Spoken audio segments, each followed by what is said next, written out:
Putin dünənki mətbuat konferansına diqqətlə baxdım.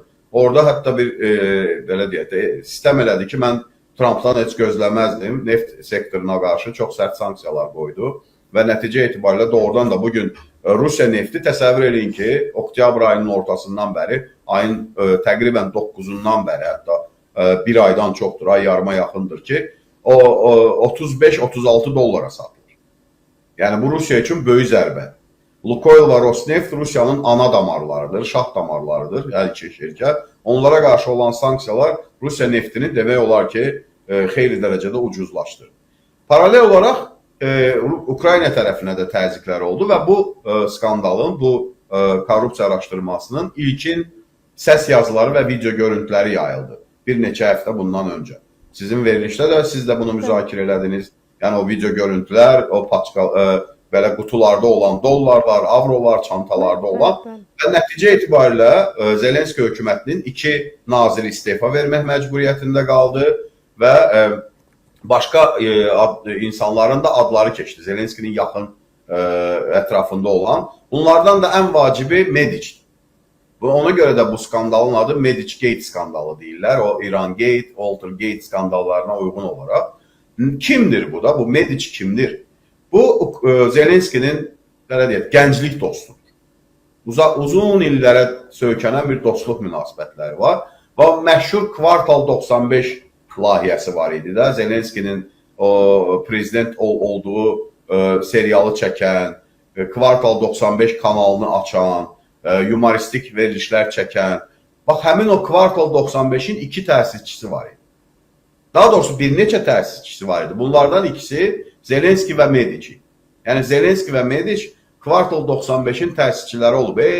Təqribən 20 il bundan qabaq. Yəni bunlar çox yaxın dostlar idi. İndi Ukraynada bu sual çox maraqlıdır və çox yayılır ki, Medici ölkədən necə çıxdı? Adı korrupsiya skandalında hallanırdı. Amma ölkədən getdi. İndi Tel Avivdə yaşayır. İsrail pasportuna malikdir. Niyə İsrail pasportu? Dünyada yeganə ölkədir ki, İsrail.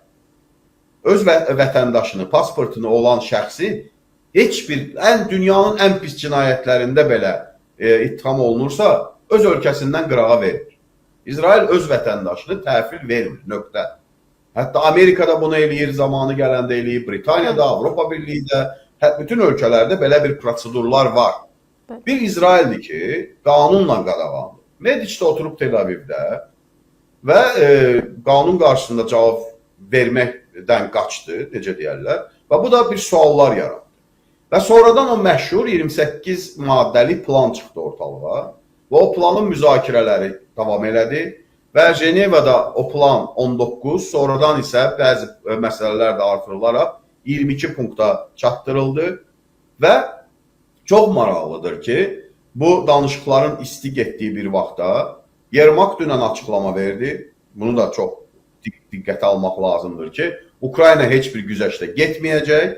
Ondan əlavə Stefanchuk, 3-cü adam sayılır hakimiyyətdə, Radanın rəhbəri, dedi ki, Krım alınmayanca müharibə bitməyəcək. Bu çox gözəl arzulardır və hamımızın istəyimizdir. Əlimizi göyə açıb dua eləməliyik ki, Ukrayna bütün ərazisini geri qaytarsın və Krımı da Rusiyanın işğalından azad eləsin. Amma danışıqların belə isti yerində, necə deyərlər, birdən-birə belə bir açıqlamaların gəlməsi, bugünkü Yermakın ofisində gedən axtarışın siqnalı idi.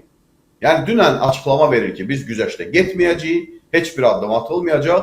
Bugün şantajın, ikili şantajın növbəti addımını gördük və Yermak ofisində axtarış gedir. Çox güman ki, onun həbs olunma ehtimalı gündəmə gələcək və nəticə itibarilə bundan sonra da razılaşdırılmış mətinlə bağlı Ukrayna tərəfindən imzalanmaqdan imtina olunsa, mən çox təəssüflə bunu qeyd edeyim ki, Zelenski ilə də bağlı faktlar ortalığa çıxacaq. Korrupsiya faktları ilə bağlı səs yazıları, video görüntülər, xaricdəki hesablar, hətta bununla bağlı artıq Qərb mediası Abu Dhabinin adını çəkir. Birləşmiş Ərəb Əmirliyində Zelenskinin milyardlarla hesabının olduğu ilə bağlı məlumatlar artıq sızdırılır. Yenə təkrar, bu şantajdır, bəli.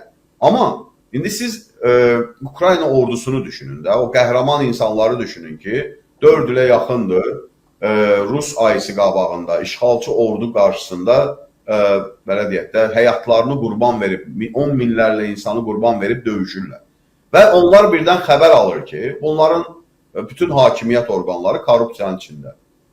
Orduya ayrılan vəsaitdən oğurlanıb, elektrik enerjisinə ayrılan vəsaitdən oğurlanıb, ölkənin bərpasına ayrılan, onların ruh halı necə olar sizcə Sevinç xanım? Təbii ki, kifayət qədər ciddi bir çöküş yaşana bilər də və orduda, məsələn, dünən istiqamətlərin birində geri çəkilib ordu, Donetsk vilayətində.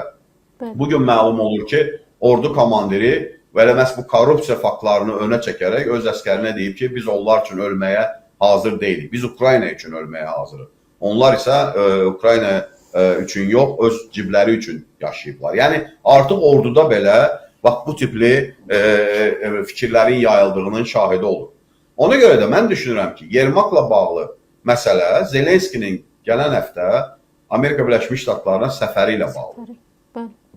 Yəni, Yermakı qurban verməlisən və biz əgər, Vitkov əgər Putinlə birinci, ikinci gün görüşəcək, sonradan Zelenski yəqin ki, Vaşinqtona uçacaq. Əgər Vitkov Putinlə mətnin aşağı-yuxarı razılaşdırsa, Zelenski onu imzalamağa gələcək Vaşinqton. Və indiki şəraitdə imzalamamaq lüksu da yoxdur təəssüf ki də. Yəni, əgər imzalamasa, boyun qaçırsa, bu zaman korrupsiya skandalının 3-cü ayağı işə düşəcək. Yəni, əvvəlki nazirlər, indi Yermak, 3-cü ayağı Zelenskinin özü. Ona görə mən düşünürəm ki, Zelenski çox ağır siyasi, hərbi və iqtisadi bir durumdadır və Ukraynanın gələcəyində çox təəssüf ki, belə yaxşı senari heç görünmür. Çox pislə pis senari arasında bir seçim etmək məcburiyyətində qalacaq Ukrayna və yaxın gələcəkdə də, bilirsiniz, burada ən pisi nədir Sevinç xanım? Məsələn, imzaladı tutalım. Zelenski getdi imzaladı. O zaman Paraşenko, Timoşenko, müxalifət, orada millətçilər var, çox güclüdülər, həddindən artıq güclüdülər. Adamın yaxasından yapışıb soruşacaqlar ki, niyə İstanbul sazişini o zaman imzalamırdı? İstanbul sazişi ki, bundan yaxşı idi. Mart ayının 12-sində İstanbulda danışıqlar oldu. Müharibədən təqribən 2 həftə sonra da, 2 həftə sonra. Və orada bir razılaşmada nə Zaporojye, nə Xerson yox idi. Ümumiyyətlə yox idi, adı çəkilmirdi. Zaporojye də qayıdırdı, Xerson da qayıdırdı. Və cəmi 3-4 min itki var idi Ukrayna tərəfdən. İndi 100 minlərlə itki var. Yapışacaqlar yaxasından ki, niyə imzalamırdın Erdoğanın təşkil etdiyi o görüşdə?